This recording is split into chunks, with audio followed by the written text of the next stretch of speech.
Hi dear, welcome back to Timeless Wisdom. There are days when I walk into a room and it feels like the walls are pressing in, not because the room is small, but because of everything I've allowed to collect there. Old paperwork I promised myself I'd organise, boxes from past celebrations, presents I never used but kept out of guilt, clothes that belonged to someone I used to be. And then there are the memories, tucked away in forgotten corners, hidden in drawers I haven't opened in ages. I never meant for my home to become so heavy. It just crept up slowly, bit by bit. At some point, I realised I wasn't simply managing clutter anymore. I was carrying it, feeling the weight in my mind, and even in my body. Then, like so many of us, I hit a breaking point. I told myself, today's the day. I'll get it all sorted. But in reality, after only a little while, the mess seemed bigger than before. Piles everywhere, choices I wasn't ready to make, and a growing sense of defeat as I sat on the edge of my bed, surrounded and overwhelmed, wondering if it would just be easier to shut the door and pretend it didn't exist. But I didn't walk away. Instead, I discovered a different path, a quieter, gentler way to let go. I learned I didn't have to turn my life upside down, or drown in guilt and pressure, or become someone entirely new. That's what I want to offer you today. 7 gentle, mindful ways to declutter your home and your heart. These small steps help me find not just a tidier space, but a deeper sense of peace. You don't need to get rid of everything, but letting go of something can help you breathe again.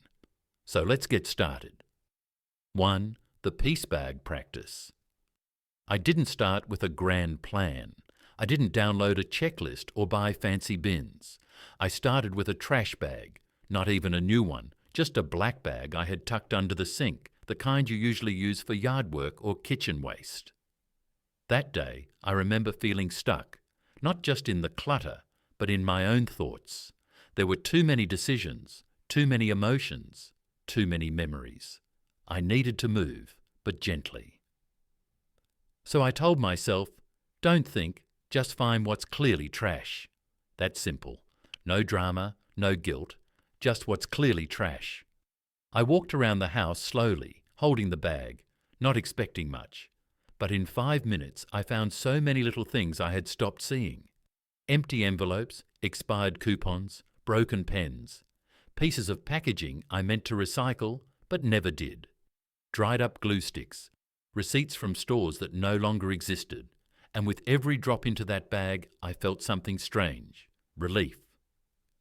It wasn't about cleaning, it wasn't about organizing. It was something deeper, like I was proving to myself that I could start, that I could move forward, and not everything had to be a big emotional battle. Some things were just done, and that was okay. I kept going just a few more minutes, then stopped. I didn't try to finish the whole house. I didn't turn it into a project. I gave myself credit for what I had done and tied the bag shut. That bag didn't just hold trash. It held proof that I still had choices. I wasn't stuck. I started calling it my peace bag because that's what it gave me, a little pocket of peace in the middle of a busy life. And I kept using it, once a week, sometimes once a day, especially on hard mornings when I felt overwhelmed and didn't know where to begin. I'd grab that same kind of bag and ask myself again, what's clearly trash? That's it. No shame, no pressure. If you feel frozen, like your home has too many decisions waiting for you, start there. Not with the sentimental boxes, not with your closet. Start with the obvious. Let it be simple. You don't need to fix everything today. You just need one small, doable action that reminds you that you are still in charge of your space, your energy, and your peace. And sometimes that starts with a trash bag. 2. The 5 decision zones. The first time I tried to declutter an entire room, I made a big mistake. I pulled everything out onto the floor, every drawer, every bin, every closet shelf, and told myself I'd sort it all in one afternoon. You can guess how that ended. By lunchtime, I was tired. By mid-afternoon, I was frustrated, and by evening I was standing in the middle of a disaster zone, staring at piles I didn't want to touch anymore. That night I went to bed feeling defeated. The clutter had won. The next morning I sat with a cup of tea and thought, this isn't working because I'm trying to decide too many things at once. And that's when it hit me. Maybe what I needed wasn't just to get rid of things, but to make the decisions feel easier. So I created what I now call my 5 decision zones. 5 boxes. Actually, mine were old laundry baskets and a couple of reusable grocery bags, with 5 simple categories: trash, recycle, donate, sell, rehome. Just 5, that's it. And I made myself a rule. No maybe pile, no keep box either. If I wanted to keep something, I had to put it back where it belonged right then. That way, I didn't create another pile to deal with later. And let me tell you, that one small rule changed everything. It forced me to be honest. No babysitting items in limbo, no overthinking, just a simple, is this something I still want to use, love, or pass on? And if so, where does it go? The Rehome Basket was especially helpful. I tossed in anything that clearly belonged in another room: a book that wandered into the kitchen, a pair of glasses that ended up in the laundry room, a screwdriver I'd left in the bedroom. Instead of running back and forth, I let them gather in that basket and took them back all at once when I finished. Now, did I always use all 5 boxes? A number? Sometimes I skipped the sell box when I didn't have the energy. Sometimes I combined trash and recycle when I was short on bags. The point wasn't perfection, it was momentum. It was feeling like I had a structure, something that held my hand through the process. And that structure gave me confidence. Every item had a destination. Every decision felt doable. And little by little, the piles went away. If you're facing a room that feels too full, don't start by emptying everything. Start with a small corner and 5 simple zones. Don't worry about speed. Don't aim for perfect. Just give yourself a calm space to make choices, one object at a time. Because the more gentle decisions you make, the more peaceful your home becomes and the more peaceful you feel inside it. 3. The Rehome Basket. There's a certain kind of clutter that doesn't really belong in the trash or donate pile. It's not broken, outdated, or unloved. It's just misplaced. A coffee mug in the bedroom, a sock in the kitchen, a pair of scissors on the living room table, even though they belong in the drawer near the fridge. These aren't problems on their own, but when they add up, they create a home that feels scattered and unfinished. That's what was happening to me. Every time I tried to clean or declutter, I'd find these little items in the wrong place. And every time I stopped to put them away, I lost my rhythm. I'd go upstairs to return a book and end up folding laundry. I'd go to the basement to return a tool and get distracted by the storage bins I had been avoiding for months. Before I knew it, the session was over and nothing was really done. One day, I gave myself permission to stop running back and forth. Instead, I grabbed an empty basket and told myself, "This is your Rehome Basket." Anything that was staying but in the wrong spot went into the basket. No detours, no distractions. Just in the basket for now. And that changed everything. It was like suddenly I had a helper by my side, quietly carrying everything for me so I could focus. I no longer had to stop and switch mental gears every few minutes. I stayed where I was, making steady progress. Then at the end, when I had the energy and the mental clarity, I took the basket and walked through the house, placing things back where they belonged. It felt efficient. But more than that, it felt kind. Kind to my time, kind to my energy, kind to my mind, which no longer had to juggle a dozen half-finished tasks. And this wasn't just about being organised, it was about protecting my peace. Because decluttering is not just physical, it's deeply emotional and mental too. Every little decision takes something out of you. And if you're constantly stopping to shift from decision-making into errand running, it's no wonder you feel tired before you even make it halfway through. That's why the Rehome Basket is so powerful. It creates space for focused thinking. It turns scattered distractions into one calm task. And for me, it became a small act of self-respect.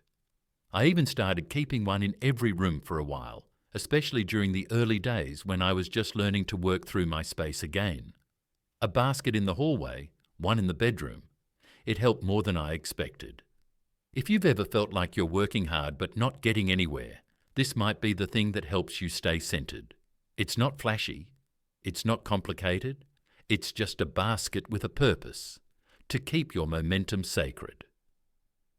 And some days, that's the difference between giving up and gently carrying on. 4. Grace zones. There's something no one tells you when you start decluttering. You won't feel ready to make every decision right away. Sometimes you'll hold something in your hand, an old birthday card, a gift from someone who's no longer here, a blouse you haven't worn in years. And your heart just hesitates. You're not sure if it should go. You're not sure if you'll miss it. You're not sure if you're being too sentimental or not sentimental enough. And in those moments, I used to freeze. I'd hold on to the item, stuck between guilt and uncertainty, and my progress would stall. One unsure object would turn into 2, then 3, and suddenly I was sitting in a room full of indecision. That's when I realized I needed something different. Not a rule, not a deadline, something softer. So I created what I now call my grace zones, small spaces in my home where I could place items I wasn't ready to decide on yet, without letting them turn into clutter again. These grace zones became my safety nets. At the bottom of the staircase, I placed a pretty woven basket. Anything that needed to go upstairs but not immediately went in there. Once a day, I'd take it up. Simple. In my closet, I hung a cloth bag with a tag that read, "Think about me later." That's where I placed clothes I didn't feel ready to donate, but also hadn't worn in over a year. Giving them a temporary home helped me release the pressure to decide on the spot. In the kitchen, I cleared out one drawer and labelled it with a sticky note, "Unsure." Old utensils, mugs from long ago vacations, odd little items I didn't quite want to let go of yet. They lived there for a while, and every month or so I'd revisit that drawer with fresh eyes and a calm heart. These weren't junk drawers, they weren't clutter piles. They were intentional spaces for grace, spaces that honoured the pace I needed to go. The key, of course, is to return to them, not to let them become permanent storage, but to treat them like a quiet waiting room, a space where your heart gets a little more time and your mind a little more peace. Sometimes, after a few weeks, I'd open a grace zone and think, "Oh, I forgot this was even here." And just like that, I was ready to let it go. No struggle, no guilt. Other times, I'd find something I was now glad I kept. And that's the beauty of giving yourself grace. You don't rush yourself. You don't shame yourself. You just keep moving kindly, gently, and with respect for the part of you that's still learning how to let go. If your decluttering journey has felt all or nothing, I invite you to try creating one small grace zone. Let it hold the weight of your maybe, so you don't have to. Because some days the most loving thing you can do is allow yourself time. 5. The Timeout Box. Letting go sounds simple until it's not. You hold something in your hand, a scarf from a trip 10 years ago, a teacup that belonged to your aunt, a necklace your daughter gave you, though you never really liked it. You stand there trying to decide what to do, but every choice feels too final. So you keep it, not because you need it, not even because you want it, but because you're afraid of making the wrong decision, because part of you whispers, "What if I regret this later?" That's when I discovered the magic of the Timeout Box. It started almost by accident. I had a small cardboard box I kept near my closet. On a tired afternoon, when I was too emotionally drained to decide about a few old handbags and sweaters, I quietly folded them up and placed them in that box. Then I wrote the date on a sticky note and placed it on top. I didn't think much of it. Months later, I came across the box again while cleaning. I opened it, stared at the items inside, and realized something surprising. I hadn't thought about them once, not a single time. I hadn't missed them, hadn't looked for them, hadn't even remembered they were gone. And just like that, the decision to let them go was easy. No guilt, no second guessing, just relief. So I started using the Timeout Box more intentionally. Whenever I felt stuck on something, too uncertain to toss it, too burdened to keep it, I placed it inside that box. I'd label it with the date and tuck it away in a closet under the bed or behind a door, somewhere out of sight, out of mind. And I'd set a quiet rule for myself. If I didn't miss it in 90 days, it was ready to go. Not everything in the box ended up in the donation pile. Sometimes I'd find something I genuinely wanted to keep, and that was okay. But more often than not, I'd open the box and feel distance from those items, emotional space, like time had gently peeled off the attachment I once had. That's the beauty of the Timeout Box. It gives you room to breathe. It delays the decision without avoiding it. It honors your hesitation without letting it take over your home. And more importantly, it helps turn emotional clutter into clarity. I once used it with a collection of old greeting cards I had kept in a drawer for over 15 years. I placed them in a Timeout Box, thinking I'd probably pull them back out the next week. 90 days later, I couldn't even remember who some of the senders were. What once felt sacred now felt like a burden I didn't need to carry anymore. That moment taught me something important. Sometimes it's not time that helps us decide, it's distance, physical and emotional space. A break from the pressure to decide perfectly in the moment. The Timeout Box is not about delaying forever. It's about giving your heart a chance to settle, letting your instincts speak more clearly without the noise of guilt, memory, or obligation. If you're stuck, truly stuck on certain items, try it. Find a simple box. Make it opaque if you can, so you're not tempted to peek. Write today's date. Place it somewhere you won't trip over it and walk away. Then later, weeks or months from now, revisit it with a peaceful mind. What stays, stays. What goes, goes. And either way, you've honored your journey with grace. 6. The backwards hanger. Trick: I used to think I wore most of the clothes in my closet. After all, I didn't buy things I didn't like. Every shirt, every sweater, every pair of pants, I could tell you why I had them. That one's good for special occasions. That's the comfy one for errands. That was expensive, so I'm keeping it even if it doesn't fit quite right anymore. But the truth? I wore the same 6 or 7 pieces over and over. Everything else was just there, taking up space, reminding me of old versions of myself, of styles I no longer loved, of sizes I no longer fit into, but couldn't quite let go of.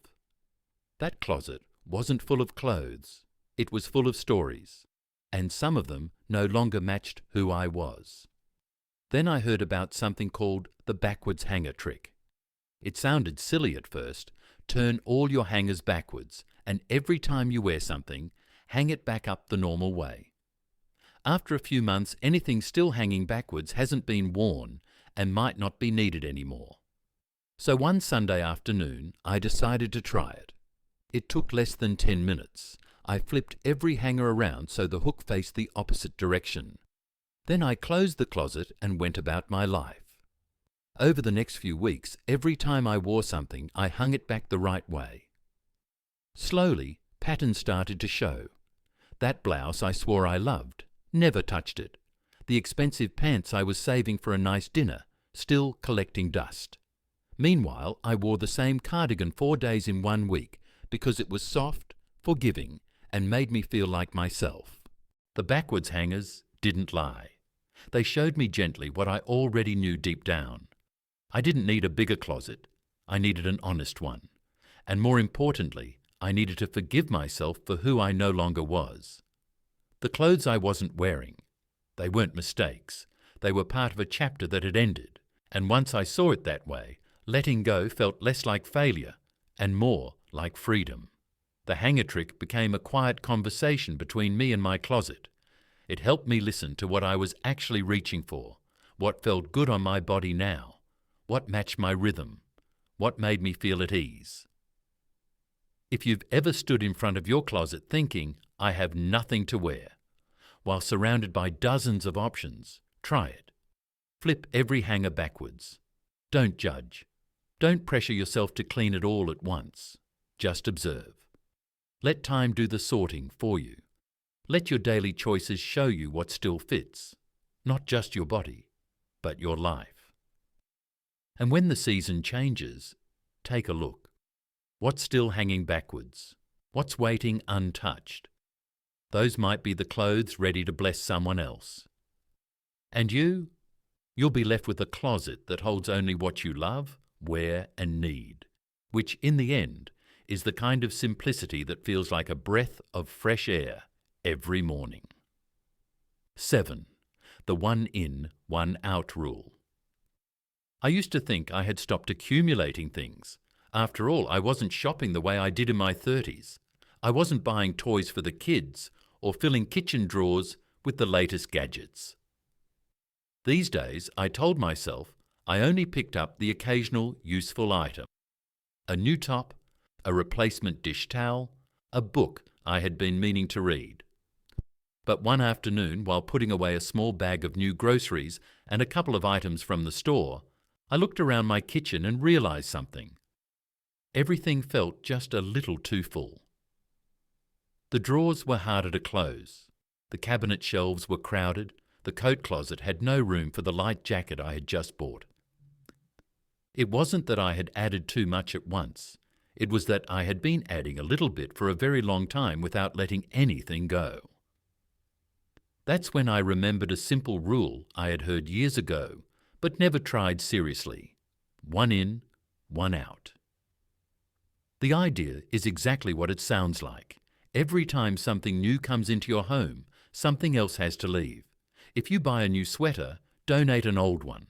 If a new book arrives, pass along one you've already read. One in, one out. At first, I'll be honest, I resisted it. It felt too strict, too rigid. What if I wasn't ready to let anything go? What if the new thing was just a small replacement? But the more I thought about it, the more I saw the quiet wisdom in that rule. It wasn't about being strict. It was about being aware. So I gave it a try. The next time I brought home a new mug, a sweet little one with blue flowers, I took a deep breath and opened the cupboard. I picked up a chipped mug I'd been holding on to for sentimental reasons, even though I never used it. And I let it go. It was just one item, but it felt like I had made space not just in the cabinet, but in my mind. That's the thing. This rule isn't about stuff. It's about balance, about refusing to let the weight of things quietly build up again once you've cleared it. And the more I practiced it, the more peace I noticed. When a new pair of shoes came in, an older pair with worn soles went out. When I received a gift I loved, I chose something of equal size or purpose to donate. Sometimes I even swapped between categories. If I brought home a new cookbook, I'd release a decorative item from the kitchen shelf. It didn't have to match perfectly, it just had to make space. It also taught me to be more intentional before bringing something new in. I'd ask myself, what would I be willing to part with to make room for this? And if I couldn't think of anything, that often meant I didn't really need the new thing at all. The rule became more than a system. It became a conversation with myself. And the beauty of it is, it works in small homes and large ones, for the minimalist and for the sentimental. You don't have to let go of what you love. You just agree to let your home breathe, to avoid the slow, creeping overwhelm that can sneak in over time. Because the truth is, we don't notice clutter when it arrives in teaspoons. It builds slowly, almost invisibly. But so does clarity if we practice it gently and often. So if your home already feels calmer and you want to keep it that way, I invite you to try this rule. Not as a burden, not as a punishment, but as a gift to yourself. Every time you bring something new into your life, ask, what am I ready to release to make room for this? And in that small, sacred exchange, you'll keep choosing peace over accumulation, one object at a time, a quiet kind of courage. If you've made it this far, listening, reflecting, maybe even nodding along as you pictured your own home, then I want to say something that matters more than any tip I've shared today. I'm proud of you. Not for having a perfect house, not for finishing a project, but for showing up. For being willing to look at the spaces in your home and in your heart with honesty, tenderness, and the quiet kind of courage it takes to let go. Decluttering is not about getting rid of things. It's about choosing what stays, what still serves you, what brings you ease, what tells the truth about the woman you are now, not just who you've been. Every drawer you open, every object you consider, every choice you make with intention, that's an act of self-respect, of clarity, of freedom. You don't need to do it all at once. You don't need to finish today. You only need to begin again and again, with grace. And remember, letting go doesn't mean forgetting. It doesn't erase the love, the history, or the person you were when you held those things close. It simply means you are choosing space. Space for breathing, space for rest, space for what's still ahead. Because there is more ahead, more laughter, more lightness, more peace. And your home, your beautiful, well-lived, memory-filled home, can reflect all of that. Whatever today brings, whether it's tossing out a little clutter, dropping a few misplaced things into a basket, or simply giving yourself permission to slow down and breathe, please trust that you are doing just fine. Each step, no matter how small, is progress. You're finding your way, and you don't have to walk this path alone. Thank you for choosing to spend these moments with me here at Timeless Wisdom. If anything here brought you comfort or made you feel understood, I hope you'll pass it along to someone else who might need a bit of light. At the end of the day, the most meaningful gift we can give each other is simple presence, a quiet assurance that says, "You're not alone. I get it." So, until we connect again, remember to be gentle with yourself. You are worthy of care, kindness, and all the good things ahead.